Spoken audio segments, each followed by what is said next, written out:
Ajoyib g'alaba bilan tabriklayman. O'yinning 5-daqiqasidan keyin nimalar haqida o'ylading? Husanov haqida ham gapirsang, o'yindan keyin kiyim almashtirish xonasida unga nimalar deding? Men ushbu vaziyatda bu yaxshi start bo'lmadi deb o'yladim.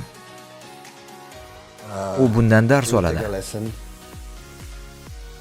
U juda yosh va bizda uzoq yillar o'ynash uchun kelgan. To'g'ri, start yaxshi bo'lmadi, lekin Jackson, Cole va shu darajadagi ajoyib o'yinchilar bilan kurashish ham oson emas.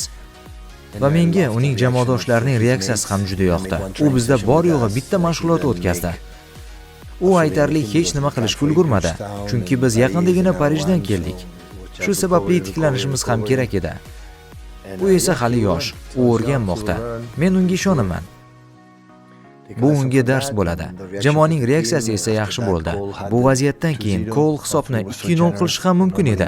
Bu Cole tomonidan biz uchun bir mehribonlik bo'ldi. Odatda Cole bunday qilmaydi. U haqiqiy mashina. U gol urmagani bizning omadimiz. Bu vaziyatdan keyin biz ruhan qayta oldik. Balki biz juda zo'r qaytishni amalga oshirmagandirmiz, lekin to'p bilan ko'proq o'ynadik, ko'proq uzatmalar berdik.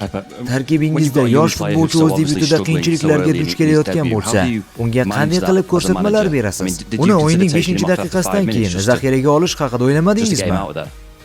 Nima ham derdim?